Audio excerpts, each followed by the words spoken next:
Welcome to বিজ্ঞান দিশারি। আজকে আমরা ইলেকট্রিক ফিল্ড অর্থাৎ তড়িৎ ক্ষেত্রের প্রথম অংশ আমরা আগের ক্লাসে পড়েছিলাম। এই ক্লাসে আমরা তড়িৎ ক্ষেত্রের দ্বিতীয় অংশ পড়ব। এখানে আমরা আলোচনা করব ইলেকট্রিক ডাইপোল সম্পর্কে অর্থাৎ তড়িৎ দ্বিমেরু সম্পর্কে। দ্বিমেরু কথাটা আমরা আগে কেমিস্ট্রিতে শুনেছি। কেমিস্ট্রিতে বিভিন্ন অধ্যায়ে দ্বিমেরুর কথা আলোচনা করা হয়েছে। ডাইপোল মুভমেন্ট অর্থাৎ দ্বিমেরু ভ্রামকের কথাও আলোচনা করা হয়েছে। এখন আমাদের যেহেতু কাজ বা এই চ্যাপ্টারটা মূলত আধানের উপর ভিত্তি করে গড়ে উঠেছে, সুতরাং যখনই দুটো বিপরীত আধান সমপরিমাণ কিন্তু বিপরীত আধানকে ক্ষুদ্র দূরত্বে রাখা হবে, তখনই তারা একটা সংস্থা গঠন করে। যে সংস্থাটার নাম হলো তড়িৎ দ্বিমেরু, বা যে সংস্থাটাকে আমরা বলবো তড়িৎ দ্বিমেরু। তাহলে তড়িৎ দ্বিমেরু যদি সংজ্ঞা বলে যে তড়িৎ দ্বিমেরু কাকে বলে, তাহলে বলবো সমপরিমাণ এবং বিপরীতধর্মী দুটি বিন্দু আধানকে ক্ষুদ্র দূরত্বে রাখলে যে সংস্থা পাওয়া যায় তাকে বলা হয় তড়িৎ দ্বিমেরু। তাহলে তড়িৎ দ্বিমেরুটা দেখতে হবে, এদিকে যদি পজিটিভ রাখি, এখানে যদি নেগেটিভ রাখি, মাঝের দূরত্ব যদি হয় 2l, এদিকে প্লাস কিউ, এদিকে মাইনাস কিউ, দুটো সমপরিমাণ কিন্তু বিপরীত আধানকে পরস্পর থেকে 2l দূরে রেখে আমরা একটা সংস্থা পেয়েছি, যে সংস্থাটার নামই হলো তড়িৎ দ্বিমেরু। তড়িৎ দ্বিমেরু ভ্রামক কাকে বলে?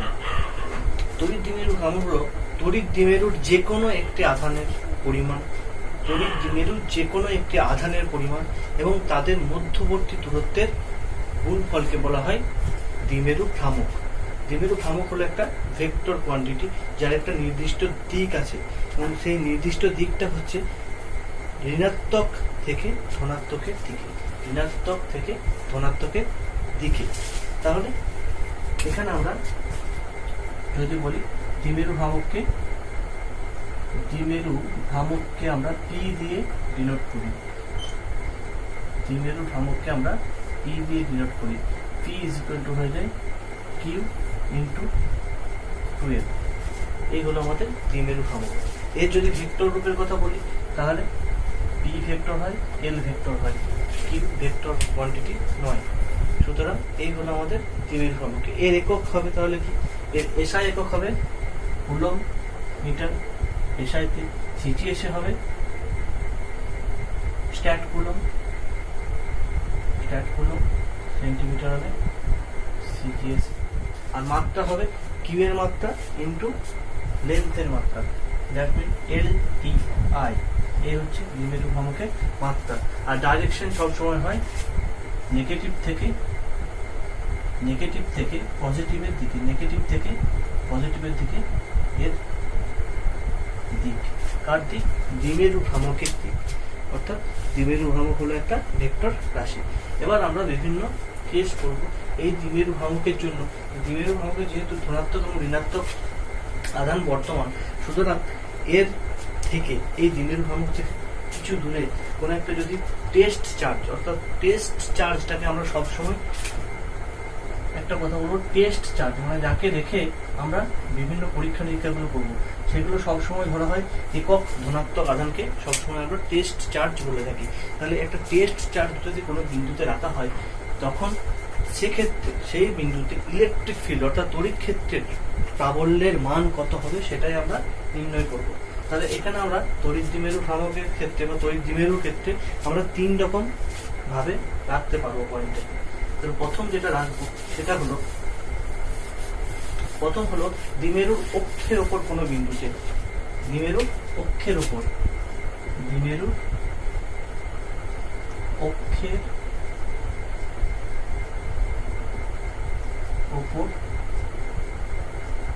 কোনো বিন্দু, সেখানে আমরা তড়িৎ ক্ষেত্র প্রাবল্যের মান নির্ণয় করবো। তাহলে এটা যদি আমাদের একটা দ্বিমেরু হয়, এদিকে ঋণাত্মক রাখলাম, এদিকে ধনাত্মক রাখলাম, এটা একটা দ্বিমেরু যার দৈর্ঘ্য হচ্ছে 2l। এটা হলো মধ্যবিন্দু ও এ বি। এর অক্ষের উপর একটা বিন্দু নিলাম, যে বিন্দুটার নাম হচ্ছে পি, এবং এর মধ্যবিন্দু থেকে যার দূরত্ব হচ্ছে আর। তাহলে এই বিন্দুতে তড়িৎ ক্ষেত্র প্রাবল্যের মান কি হবে? তাহলে প্রথমেই ধরবো প্লাস কিউ চার্জের জন্য এর তড়িৎ ক্ষেত্র প্রাবল্য কি হবে? তাহলে একক চার্জের জন্য কি হয়? E1 is equal to 1/4 pi epsilon naught into, তারপর যেটা আমরা ফর্মুলা করেছিলাম সেই একই ফর্মুলা হবে Q বাই R স্কয়ার। তাহলে Q বাই, এখানে আর মানে মধ্যবিন্দু থেকে যখনই যে কোনো সংস্থার কথা ভাববো সেই সংস্থার ভার কেন্দ্র, অর্থাৎ সেই সংস্থা যেটা ভার কেন্দ্র সেখান থেকে সবসময় দূরত্বের কথা ধরা হয়, কিন্তু এখানে আমরা দূরত্বটা ধরেছি ভার কেন্দ্র থেকে, কিন্তু যখন প্লাস কিউ থেকে ধরবো তখন আর সংস্থাটার কথা ধরা হচ্ছে না। তাহলে আমাদের কোশ্চেন আসতে পারে এখানে আর স্কোয়ারই হওয়া উচিত, এখানে আর স্কোয়ারই হওয়া উচিত, কারণ যে কোনো সংস্থার ক্ষেত্রে ধরা হয় তার মধ্যবিন্দু থেকে, কিন্তু এখানে সংস্থার কথা আমরা বিবেচনা করছি না, এখানে শুধুমাত্র ধনাত্মক আধানের কথা বিবেচনা করছি বলে এখানে দূরত্বটা হয়ে যায় আর মাইনাস এল তার হোল স্কোয়ার। তাহলে E1টা হবে পজিটিভটা পজিটিভকে সবসময় বিকর্ষণ করবে, সুতরাং এইদিকে হবে E1 এর দিক, তাহলে পাশে লিখবো ও পি বরাবর। আবার মাইনাস কিউ চার্জের জন্য E2 ইজ ইকুয়াল টু হয়ে যাবে 1/4 pi epsilon naught Q by, এখানে হবে আর প্লাস এল তার হোল স্কোয়ার, এর ডাইরেকশনটা হবে পিও বরাবর, কারণ ধনাত্মকটা সবসময় আকর্ষণ করবে, আর আর প্লাস এল স্কোয়ার হচ্ছে, এইটুকু হচ্ছে এল, যেহেতু এটা মধ্যবিন্দু সুতরাং এটাও এল, এটাও এল, সেই জন্য আর মাইনাস এল হচ্ছে একবার, আর প্লাস এল হচ্ছে একবার। এবার তাহলে লব্ধি প্রাবল্য কত হবে? অতএব লব্ধি প্রাবল্য, অতএব ই সমান হয়ে যাবে E1 মাইনাস E2। কেন E1 মাইনাস E2 হবে? E2 মাইনাস E1 হতে পারতো, কিন্তু আমরা দেখতে পাচ্ছি যে E1 এই অংশটা এর কাছে অবস্থিত, অর্থাৎ নিচে আর মাইনাস এল আছে, এখানে আর প্লাস এল আছে, তাহলে E1টা অবশ্যই বড় হবে, E2টা অবশ্যই ছোট হবে, সেই জন্য E1 মাইনাস E2 আমরা করে থাকবো। তাহলে ইজ ইকুয়াল টু হয়ে যাবে 1/4 পাই এপসাইলন নট, উপরে কিউটাও কমন নিয়ে এলাম, ভেতরে থাকলো পরে আর মাইনাস এল তার whole square minus 1/r plus L তার whole square is equal to Q by 4 pi epsilon naught 4 R L by R square minus L স্কোয়ারের whole square. 4 minus 4 R L কেন হচ্ছে? কারণ এটা যদি গুণ করা হয়, এটা গুণ করলে R square minus L square তার হোল স্কোয়ার হবে নিচে, এবার এইদিকে হবে আর প্লাস এল তার whole square minus R minus L তার হোল স্কোয়ার, তাহলে এ প্লাস বি তার হোল স্কোয়ার, ফর্মুলা হচ্ছে এ প্লাস বি তার whole square minus A minus B তার whole square is equal to হয় 4ab। এই ফর্মুলা থেকে আমরা এখানে লিখছি 4 R L, that means 1/4 pi epsilon not into 2ql into 2r by r to the power 4. Why r to the power 4? Because of r greater than l. r l এর থেকে অনেক বড় হওয়ার জন্য r square minus l square near one হয়ে যাবে r square, that is r to the power 4 হয়ে যাবে। So or e is equal to লিখব আমরা 1/4 pi epsilon naught 2p by r cube, 2p by r cube। মানে এই হলো দ্বিমেরুর যে কোনো অবস্থানে দ্বিমেরুর অক্ষের উপর কোনো বিন্দুতে তড়িৎ ক্ষেত্র প্রাবল্যের মান। তাহলে এটা হলো আমাদের একটা কেস। এবার আমরা চলে যাব 2 নম্বর কেসে। 2 নম্বর কেসে যেটা আছে সেটা হচ্ছে তড়িৎ দ্বিমেরু। 2 নম্বর কেসে যেটা আছে সেটা হচ্ছে তড়িৎ দ্বিমেরু লম্ব সমদ্বিখণ্ডকের উপর কোনো বিন্দুতে যদি ক্ষেত্র প্রাবল্যের কথা আমরা চিন্তা করি। কি বললাম? লম্ব সমদ্বিখণ্ডকের উপরে। ছবিটা আমরা এক সাইডে আঁকি, এই দিকে আঁকি,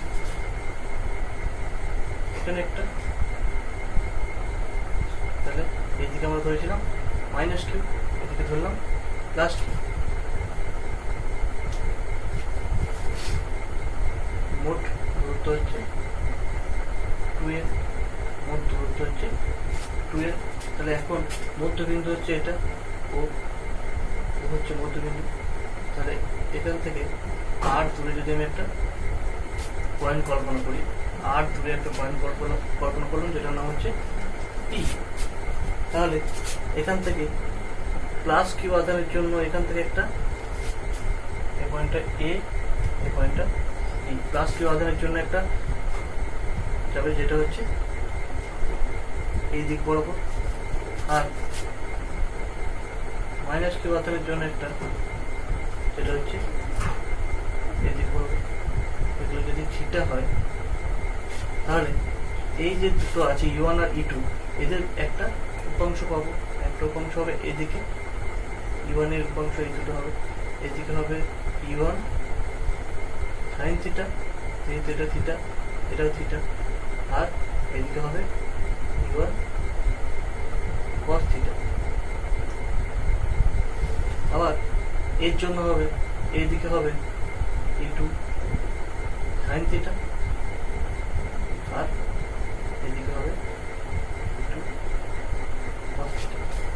তো এই হবে আমাদের ছবি। তাহলে প্রথমে আমাদের বের করতে হবে প্লাস কিউ এর জন্য। প্লাস কিউ এর জন্য কি হবে, E1 ধরা হচ্ছে, E1 ইকুয়াল টু 1 বাই যেমন হয় 4 pi epsilon naught Q by, এখানে হবে বি পি স্কোয়ার, আর মাইনাস কিউ এর জন্য হবে E2 equal to 1 by 4 pi epsilon naught Q by AP square. যেহেতু এপি সমান বিপি সমান ছোট বড় R square plus L square, so E1 equal to হবে সবসময় E2, E1 ইকুয়াল টু হবে E2। তাহলে এখানে আমরা আগেই বলেছি যে E1 টা এদিকে যাচ্ছিল, E2 এদিকে যাচ্ছিল, তাহলে E1 এর দুটো উপাংশ হবে E1 সাইন থিটা আর E1 cos থিটা, আবার E2 এর জন্য দুটো উপাংশ হবে E2 cos theta, E2 sine theta. তাহলে দেখতে পাচ্ছি E1 sine theta equal two E2 sine theta, পরস্পরকে মিনিমাইজ করলো। তাহলে এখন মোট ক্ষেত্র প্রাবল্য E ইকুয়াল টু হয়ে যাবে, মোট ক্ষেত্র প্রাবল্য E ইকুয়াল টু হয়ে যাবে একই দিকে হচ্ছে E1 cos theta plus E2 cos theta equal to বলতে পারি আমরা 2E1 cos theta equal to 2Q by 4 by epsilon naught into 1 by BP square, BP square মানে হচ্ছে R square plus L square into cos theta. cos theta এই ত্রিভুজ থেকে যদি cos থিটার কথা ভাবি তাহলে দেখতে পাবো ভূমি বাই প্রতিভুজ, মানে L by root over of R square plus L square equal to 1 by 4 pi epsilon naught 2QL by R square plus L square plus 3 by 2। এটা হচ্ছে to the power 1 to the power half, সেই জন্য হচ্ছে R square plus L square to the power 3 by 2। এখন যদি আর greater than এল হয় তাহলে হয়ে যাবে R square plus L square to the power 3 by 2 near over 2 হয়ে যাবে আর কিউ, আর টি সমান আমরা জানি 2QL, অতএব E ইকুয়াল টু হয়ে যাবে 1 by 4 pi epsilon naught E by R Q. এখানে লম্ব সমদ্বিখণ্ডকের জন্য প্রথমে পেলাম যেটা সেটা হচ্ছে আমাদের অক্ষের উপর কোনো বিন্দুতে, আর দ্বিতীয় ক্ষেত্রে যেটা পেলাম সেটা হচ্ছে লম্ব সমদ্বিখণ্ডকের উপর কোনো বিন্দুতে ক্ষেত্র প্রাবল্যের মান। কার থেকে কার লম্ব সমদ্বিখণ্ডক কার অক্ষ, সেটা হচ্ছে তড়িৎ দ্বিমেরুর। এবার যেটা 3 নম্বর কেস সেটা হলো দ্বিমেরুর যে কোনো অবস্থানের জন্য, দ্বিমেরুর যে কোনো অবস্থানের জন্য যদি ভাবা হয় একটা পয়েন্ট, তাহলে সেই পয়েন্টের ক্ষেত্রে আমরা সেই পয়েন্টটাতে আমরা কি পাবো, এই ক্ষেত্র প্রাবল্যের মানটা কি হবে সেটা আমাদেরকে নির্ণয় করতে হবে। এবং সেটা নির্ণয় করার জন্য আমরা দেখতে পাবো এই যে দুটো প্রমাণ করলাম এই দুজনেরই সাহায্য নিতে হবে। এই দুজনের সাহায্য নিয়ে আমরা সেটা একমাত্র করতে পারবো, আদারওয়াইজ আমরা সেটাকে করতে পারবো না। তাহলে যেমন দ্বিমেরু ছিল, এদিকে মাইনাস কিউ এ পয়েন্ট, এদিকে প্লাস কিউ বি পয়েন্ট, তাহলে বলেছি এটা হলো ও বিন্দু। তাহলে দ্বিমেরু ভ্রামকের ডাইরেকশন সবসময় হয় নেগেটিভ থেকে পজিটিভের দিকে, তাহলে বি এর ডাইরেকশন হবে সবসময় এদিকে। তাই এখন যদি এই বিন্দুটার সাপেক্ষে অর্থাৎ ও বিন্দুর সাপেক্ষে একটা পয়েন্ট নেওয়া হয়, যে পয়েন্টটা হচ্ছে আর কমা থিটা, এই পয়েন্টটা হচ্ছে আর কমা থিটা, তাহলে আর কমা থিটা হওয়ার অর্থ কি, এই পয়েন্টের সাপেক্ষে এই অ্যাঙ্গেলটা হবে থিটা আর এই দূরত্বটা হবে আর। তাহলে এইটা হলো আমাদের ব্যাপার। তবে যখনই থিটা হয়ে যাচ্ছে পি এর দুটো উপাংশ এখানে হয়ে যাচ্ছে, এখানে যদি আমি একটা লম্ব টানি পি এর দুটো উপাংশ এখানে আমাদের হয়ে যাচ্ছে। এইদিকে হচ্ছে, এদিকে হবে পি cos থিটা, আর এদিকে হবে পি sin থিটা। তাহলে এখন আমরা দেখতে পাচ্ছি এই যে বিন্দুটা, এই বিন্দুটা যখন পি cos, এখন আমরা প্রাবল্য যখন বের করবো পি এর সাপেক্ষে বের করবো, কারণ পি এর রেসপেক্টে সবকিছুর উত্তর আমরা পেয়েছি। পি আর দূরত্ব, এই দুটোর এগেনস্টে ভর করে আমরা ইগুলো পেয়েছি, অর্থাৎ ইলেকট্রিক ফিল্ডগুলো পেয়েছি। তাহলে পিটাই যখন আমরা এখানে পেয়ে গেলাম, তাহলে যখন এই বিন্দুটা পি বিন্দুটার কথা ভাবা হচ্ছে, এই পি cos থিটার সাপেক্ষে এই বিন্দুটা হচ্ছে ওর অক্ষের উপর অবস্থিত, অর্থাৎ পি cos থিটার জন্য এই দিকে হবে আর ই আর বরাবর হবে, ওর ক্ষেত্র প্রাবল্যের দিক। তাহলে পি cos থিটা উপাংশের জন্য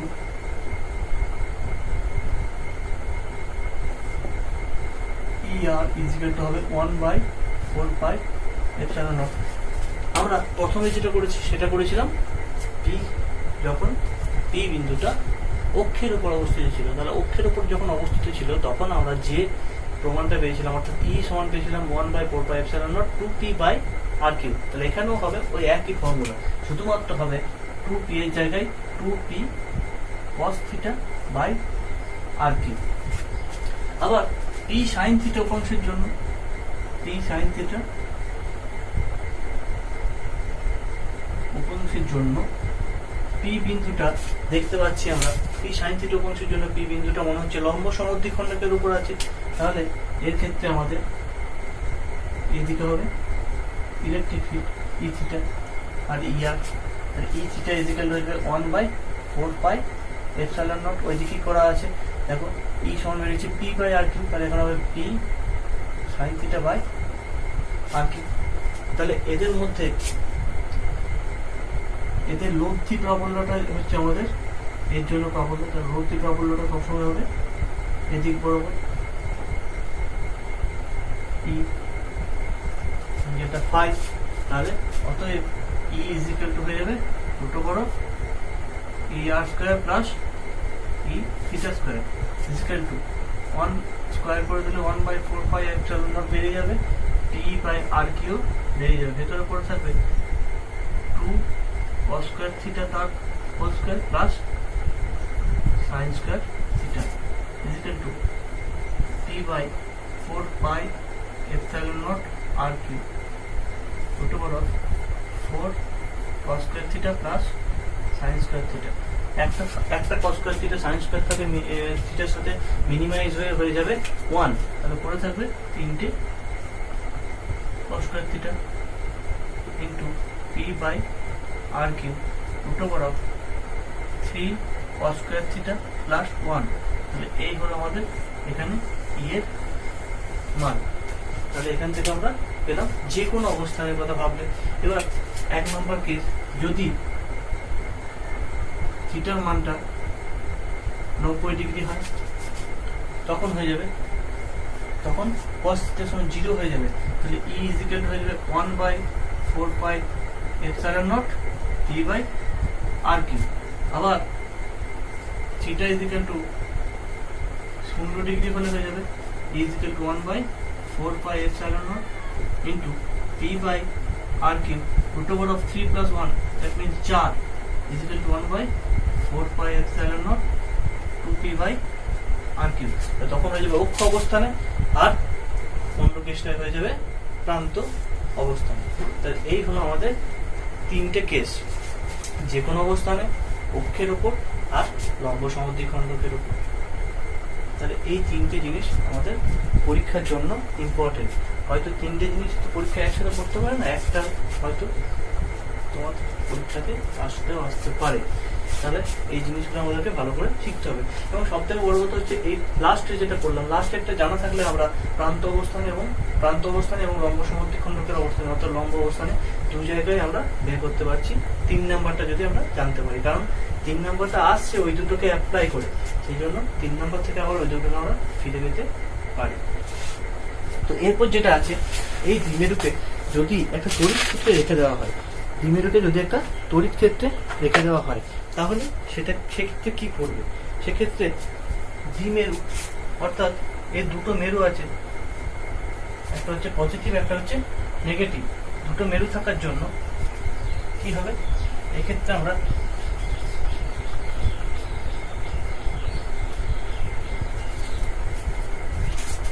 দেখতে পাবো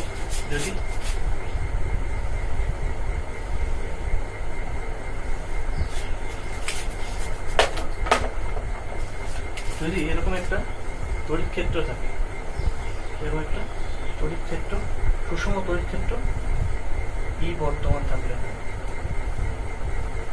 ই একটা সুষম তড়িৎ ক্ষেত্র ই আছে, তাহলে এখানে যদি আমি একটা দ্বিমেরুকে স্থাপন করি, এখানে যদি আমি একটা দ্বিমেরুকে স্থাপন করতে পারি, এখানে আমি একটা দ্বিমেরুকে স্থাপন করে দিই, তড়িৎ ক্ষেত্রটা সবসময় হয়। তাহলে এই দিকটা যদি ঋণাত্মক কিউ থাকে, এই দিকটা যদি ধনাত্মক কিউ থাকে, তাহলে দেখতে পাবো এর ওপর এদিকে একটা বল কাজ করছে যেটা হচ্ছে প্লাস কিউই, আর এর দিকে একটা অপোজিট বল কাজ করছে যেটা হচ্ছে মাইনাস কিউই।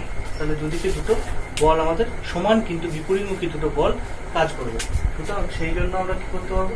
সেই জন্য আমরা জানি দুটো একই বস্তুর উপর দুটো সমান এবং বিপরীত বল যদি ক্রিয়াশীল হয় তাহলে ওই বস্তুতে ঘূর্ণনের সৃষ্টি হয়, তাহলে বস্তুটা ঘুরতে থাকবে। ঘুরতে থাকা মানে সেখানে আমরা কি পাবো? সেখানে আমরা টর্ক পাবো। তাহলে তড়িৎ দ্বিমেরুতে অবস্থিত একটা তড়িৎ দ্বিমেরুর জন্য বা তড়িৎ ক্ষেত্রে অবস্থিত একটা তড়িৎ দ্বিমেরুর জন্য আমরা টর্কটা এখানে নির্ণয় করব। তাহলে টর্ক ইকুয়াল টু কি হয়? যে কোনো একটা প্রান্তে প্রযুক্ত বল ইনটু দুই প্রান্তের বা দুই প্রান্তে প্রযুক্ত বল দ্বয়ের, যে বিন্দুতে দুই প্রান্তের বলটা প্রযুক্ত হচ্ছে সেই বিন্দু দ্বয়ের লম্ব দূরত্ব। তাহলে এই দুটো প্রান্তে প্রযুক্ত হয়েছে মানে এই দুটো প্রান্ত নিশ্চয়ই এটা লম্ব দূরত্ব নয়, তাহলে এর লম্ব করলে এখানে পাই, তাহলে এইটা যখন আমরা বের করতে পারবো তখন সেটা হয়ে যাবে লম্ব দূরত্ব। তাহলে এই পয়েন্টটার প্রথম আমাদেরকে বিবেচনা করতে হবে। যদি বলি সি, তাহলে এটা যদি থিটা হয় এখানটাও হবে থিটা, তাহলে বা এটা যদি থিটা হয় এটাও হবে থিটা। এইটা থিটা হলে এই দূরত্বটা আমরা জানি 2l, কারণ তড়িৎ দ্বিমেরুর দূরত্ব আমরা পেয়েছিলাম 2l। তাহলে এটা 2l, এটা থিটা, তাহলে এটা হয়ে যাচ্ছে, এটা ভূমি, এটা অতিভুজ, এটা লম্ব, লম্ব ইন্টু এটা করলে কি হয়? আমাদের বের করতে হবে লম্ব। তাহলে এসি ইকুয়াল টু হয়ে যাবে 2l sin থিটা, কারণ AC by 2l equal to লম্ব বাই অতিভুজ ইকুয়াল টু হয়ে যাবে sin থিটা। সুতরাং এসি সমান আমরা পেলাম, এটা পেলাম 2l sin থিটা। তাহলে টর্ক টাও এর মান কি হবে? টাও ইকুয়াল টু হয় বললাম একটা বল, তাহলে Q B into 2l sin theta equal to 2l Q into e sin theta equal to p into e sin theta. তাহলে এই হলো আমাদের টর্কের মান। এর ভেক্টর রূপ কি হবে? এখান থেকে স্পষ্ট দেখতে পাচ্ছি টাও ইকুয়াল হয়ে যাবে p ক্রস e। এই হলো আমাদের টর্কের ভেক্টর রূপ। এখন এক নম্বর কেস, যদি থিটা ইকুয়াল টু 0 ডিগ্রি হয় তখন টাও ইকুয়াল হয়ে যাবে 0। আর থিটা যদি 0 থাকে টাও এর মান থাকবে না। থিটা যদি 90 হয় তাও হবে সর্বোচ্চ মান, আর থিটা যদি 180 হয় টাও হবে মাইনাস পি, বিপরীত দিকে ঘূর্ণন হবে। তাহলে এই হচ্ছে আমাদের তিনটে কেস। ভুল বললাম, টাও 180 হলো, এখানে সাইন আছে, সুতরাং টাও 180 হলো, এটা 0 হবে। তাহলে শুধুমাত্র একটাই কেস পাবো যেটাই পজিটিভ পাবো বা ভ্যালু পাবো, সেটা হচ্ছে থিটা। তাহলে সর্বোচ্চ থিটা ইকুয়াল টু 90 ডিগ্রি, তাহলে সর্বোচ্চ মান হচ্ছে পি আর সর্বনিম্ন মান হলো 0। তাহলে এই হলো আমাদের তড়িৎ ক্ষেত্রে রাখা কোনো বস্তু তড়িৎ ক্ষেত্রে রাখা কোনো দ্বিমেরু টর্কের রূপ। তাহলে আপাতত দ্বিমেরু সম্পর্কিত কেস বা সমস্যা এখানেই শেষ, এবং এই চ্যাপ্টারের এই অংশটা এখানেই শেষ। পরবর্তী অংশটা চ্যাপ্টারের আরো কিছুটা অংশ বাকি রইলো, সেটা আমরা পরের ভিডিওতে জানবো।